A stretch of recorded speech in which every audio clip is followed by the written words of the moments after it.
wanted to share a very interesting essay with you tonight. I think it was published on Daily Kos a couple of weeks ago or so. Anyway, I noted it down. The original poster on that site was N. Lynn St. Paul. So I'm going to take some issue with this. I'm not a member of Daily Kos, nor am I a poster on there. I have no interest in that site anymore. It's basically just a democratic campaign site overall, and there is much lacking in terms of independent analysis, outside of party politics on that site. So, but just in the interest of a dissemination of information or opinions, this essay was actually pretty good. It's food for thought, and I am not in agreement with it, which I will intersperse intermittently during my reading here. But it bears mention and serious attention to those of us who kind of like to think independently, nevertheless. So here it goes. So this poster writes, I think we've all witnessed the battles between liberal idealists and pragmatists on the nets. In many areas online, these two groups merely spend their time at different sites because the ranter and or distance between them is now getting to be too difficult to traverse. I'm here to say that both idealists and pragmatists are needed in any movement. And the sooner we recognize that and embrace both, the stronger our movement will be. Now, with this last sentence that this poster said, I completely agree. Although I don't agree with his framework in terms of still trying to do this within the Democratic Party establishment. This is where I completely disagree. Nevertheless, I will continue with his essay. In contemplating all this, I think about the good cop, bad cop analogy. In many ways, the pragmatists are the good cop. They connect the opposing side in order to find the compromises that are necessary in a democratic and pluralistic society. But they can too easily be co-opted without the presence of the idealists or bad cop. Where did that come from? Bad cop. Pushing the envelope.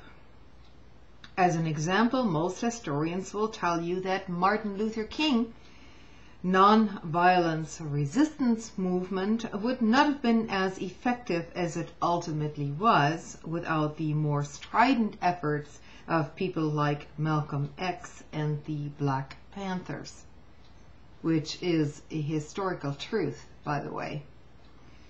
And I would oppose this this essayist here on Daily Kos by comparing bad cops with idealists in the first place. Us bad cops on here are not the ones who are promoting torture and the basic confiscation of our rights. Actually, we're the ones who are the good cops. So the analogy is completely out of place as far as I'm concerned.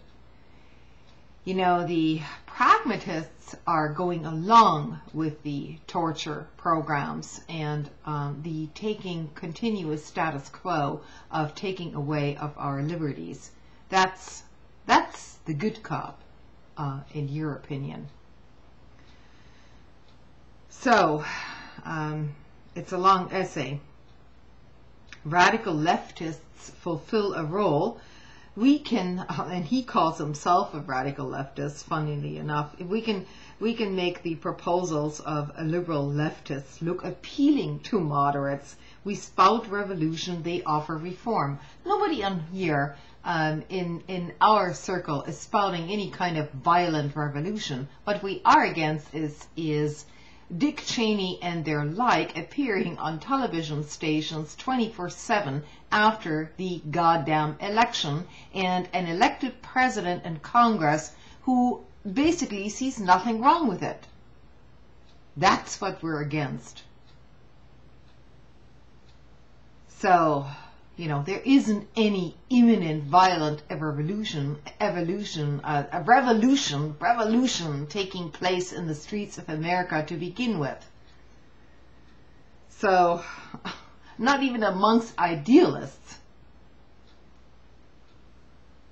So, if he goes on to say, so if both idealists and radicals, he calls them radicals, and pragmatists, which he calls reformers, are necessary to any movement, how do we work together instead to in order not to tear each other apart? And his answer to the question is, I think the first answer is to recognize and affirm the importance of both roles. Okay, I agree. Idealists tend to see the world they want to see rather than the world we live in. Because of this, idealists often can't see the possible step, and get trapped in cynicism. On the other hand, pragmatists are too easily co-opted, triangulation anyone, and are vulnerable to setting for mediocre change at best and the status quo at worst. Actually, this is historically not even true, because pragmatists as a whole have been basically responsible for many atrocities across the planet, because they simply wanted to get along for the sake of getting along. Now, of course, it works the other way around too, but to say that pragmatists are peacekeepers is probably a little bit of a stretch. So this essay goes on. I'm going to post a link to it. Please read it. It should be a subject of discussion on here if anyone takes this stuff seriously anymore. And yes, I am, obviously, yes, I am becoming a cynic, because nothing that we the populace tries to bring about is ever listened to. There are many great speeches always made and very little change. And I realize that you have to have politics within public discourse, but our system is so corrupt right now that I cannot agree with this poster that it can be reformed within the Democratic Party establishment. Please, give me a break. With Nancy Pelosi and Henry Reid at the helm, not even giving pragmatism a chance, so to say, but giving into right-wing ideology and neocon schemes at every point, I don't see how it can even be called a republic or a democratic system at this point. So that's my little video for tonight. Maybe I shouldn't be making any more videos. I don't know. Good night.